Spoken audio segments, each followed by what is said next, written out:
And our top 5 kicks off with number 1, Coinbase. This time not for some good news. They've been caught in the news because a class action lawsuit is suing them for unregistered violations of securities sales. In this case, referring to 79 different tokens listed on their marketplace. This ranges from BAT to Dogecoin to Poly to Algorand, Solana, and many other big tokens that are traded quite frequently, including XRP, which is actually not able to trade on their platform. So clearly this lawsuit is going far and wide, going through entire catalog, let's say, of Coinbase, and we're going to see potentially some damning results. Yeah, Coinbase has been getting really investigated from head to toe between investigating the platform in which they're providing these assets on to the financial services like the Coinbase Earn product that was served a Wells notice. They certainly have had their fair share of regulatory scrutiny. Moving into number 2, we have the Bored Ape Coin. You may be familiar with the Bored Ape Yacht Club, the NFT collection, one of the largest, if not the largest, in the entire industry. It's those cartoon ape images. You may have seen them before. We've covered on the show before how potentially they could be securities, but they've also done something pretty interesting this week, which is they've done an airdrop, which means that anyone that holds a Bored Ape, anyone that has one of these NFTs in their wallet was eligible to receive a cryptocurrency backed by those pieces of Apecoin. Apecoin, exactly. This is going to be used as a transactional currency inside of the Bored Ape's proprietary metaverse that they're building. So they're building a virtual world, a virtual economy with which you will use these tokens.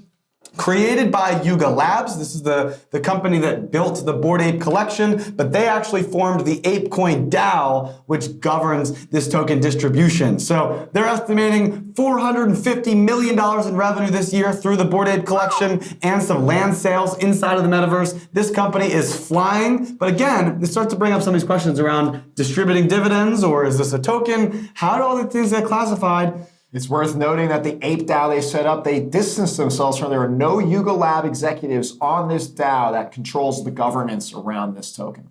Moving on to number 3, we've got the XRP case update here. We've got motions updates from the courts. Here we go. Both the SEC and Ripple suffered a loss. Which one was bigger, though? In this case, it might be the SEC. They were, in fact, trying to dismiss the idea that there was a fair notice defense capable by XRP, by Ripple Labs, saying that, hey, you didn't give us enough warning that this was actually a security, and therefore we were in violation of something. And they tried to dismiss that, the SEC, and of course, now the judge has said, no, that's a possible argument that Ripple can use, a big win for them.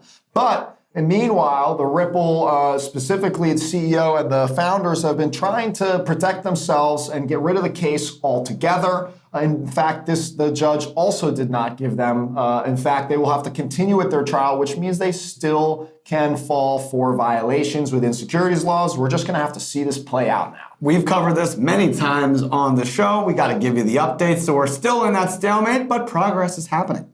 Number 4, some SEC updates. So recently, just over the last week, one of the 5 SEC commissioners, Allison has officially announced that she will be leaving the SEC commission after they figure out who the new successor will be. And this is pretty big news. Not only does it mean that one of the 5 is stepping down, but if you remember, we covered in January, there actually is already a vacancy on the SEC chair. That's right. Elad Roisman stepped down in January. That seat has not been filled. So now Gary Gensler has 2 open spots on his commission. Whether he chooses them or some other regulatory body does, I'm not totally sure. But it does spell that there's some trepidation amongst the waters here that some of the commissioners are leaving their posts. So it'll be fascinating to see who gets filled in there. If it's maybe somebody that's maybe forward thinking on digital assets to complement Hester Pierce, who's been very outspoken around this industry, it could be super beneficial for the industry. On the other side, if it's somebody that's skeptical of the digital asset ecosystem, we could see even harsher penalties than what have been given out so far. We'll have to see this play out. We certainly know that the chair, Gary Gensler, is trying to go ahead and govern and regulate the cryptocurrency industry very actively. So we'll see if this is to his advantage. He's got his plate full.